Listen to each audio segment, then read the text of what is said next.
long, but the three ball. I mean, Memphis can't make enough twos to keep up with 19 three-point field goals made tonight by the Jazz. They led the league in it, and that's their identity. They want to shoot the long ball, and a lot of it has to do when Conley and Mitchell are in the pick and roll with Gobert. Gobert is such a deadly rim runner. He gets to the rim with the best of them. He can finish with lobs, but their guards are just so aggressive. Donovan Mitchell being out 5 weeks, give him tons of credit.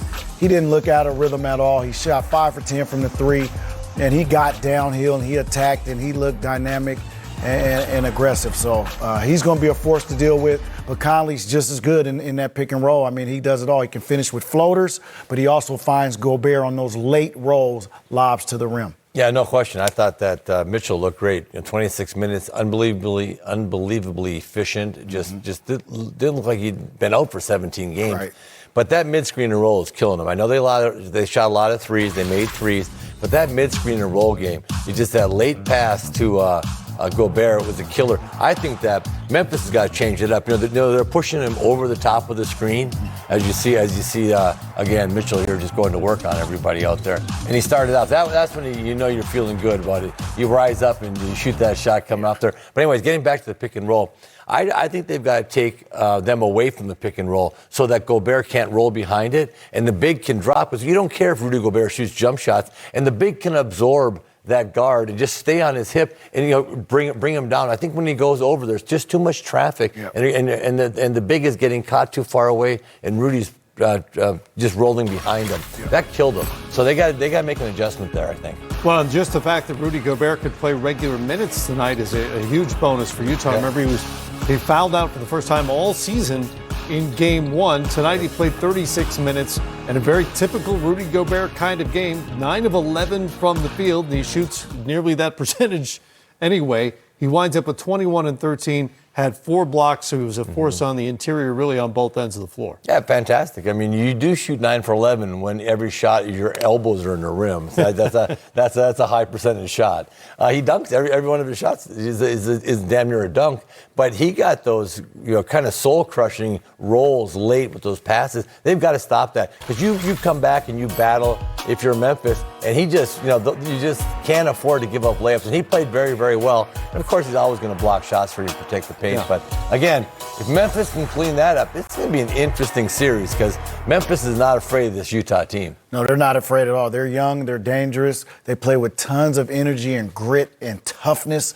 They just got to, like you said, if they can figure out a pick and roll coverage that doesn't give up those easy dunks to Gobert, then I think they can contest those threes that they're giving up as well. Yeah, I was going to say, because, Jed, if you kind of push them away from the screen, then 2 guys can kind of handle, I'm the big and you're playing defense. You and I can handle. You don't need everybody filling in, which allows all those threes. It's just you and I are going to take them. And as a big guy, Valanciunas is got a good feel. You've got to play both. You just got to keep giving ground, but nobody gets behind you. Like Rudy Gobert is not behind you when you do that. You just do a drop defense.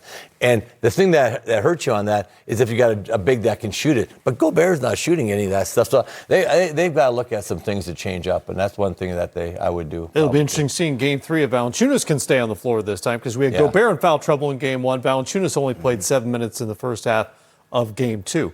We're like 2-3 minutes into this postgame. We haven't even mentioned Ja Morant, who set a franchise record for postseason scoring tonight with 47 and is now second only to the great George Mikan.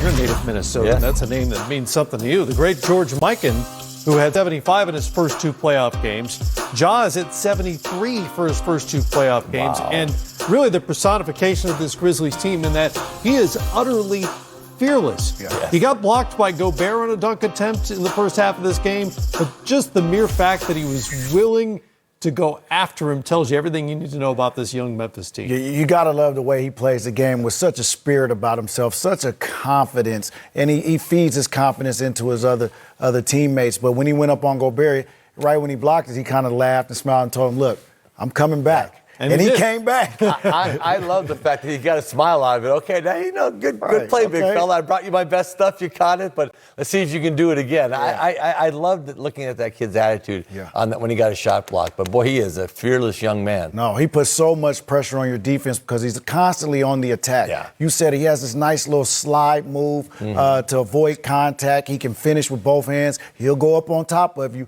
And then tonight, 20 free throws. I mean, that's a lot of free throws. That in itself gives you confidence and allows you to get in a good rhythm. He was in a great rhythm tonight, and he still dished it off, too. No question. Jet was talking about that slide move. When you're a big guy and you get a guy that can jump and then cover 4, 5, 6 feet kind of sideways, they're so hard to cover because you're jumping, expecting him here. Next thing you know, he just kind of glides by you. It's really interesting how he finishes around big guys. He's got a great knack for it, but he's just got that ability, that slide jump, which is just hard to deal with. And he shoots those little floaters. But he was spectacular. And, boy, I tell you what, if you're Memphis, you got to be excited about going back home for Game 3 because, hey, you walk in the locker room and said they had us down 20. Yeah. We came back, put them in a complete panic, and they had to put all their starters in. And it was Memphis made a hell of a run in that second. And let's not forget Dylan Brooks. He's playing his tail off. Slow-Mo Anderson's got it going. They got a bunch of guys playing well. Valanciunas, he just takes it to Rudy one-on-one Gobert, which is impressive. He puts his shoulder into Rudy's chest and says, come get some of this. No doubt. So they are absolutely not afraid of this Utah team. Yeah. Ja moves differently. The moves at the rim are different, but the approach reminds me a little bit of young Derrick Rose in that he's not relying on the three-point shot. That's not really where his strength is, but, man, he can get to the paint and to the rim seemingly any time he wants. And he did a lot tonight. It's funny you say that because Rose had the same ability to slide jump where he would take off here and just glide sideways through the air and finish around. So, very similar. All right, let's get to Taylor Jenkins. His team got the split in Salt Lake City. They'll go back to Memphis, tied up at 1 game apiece with the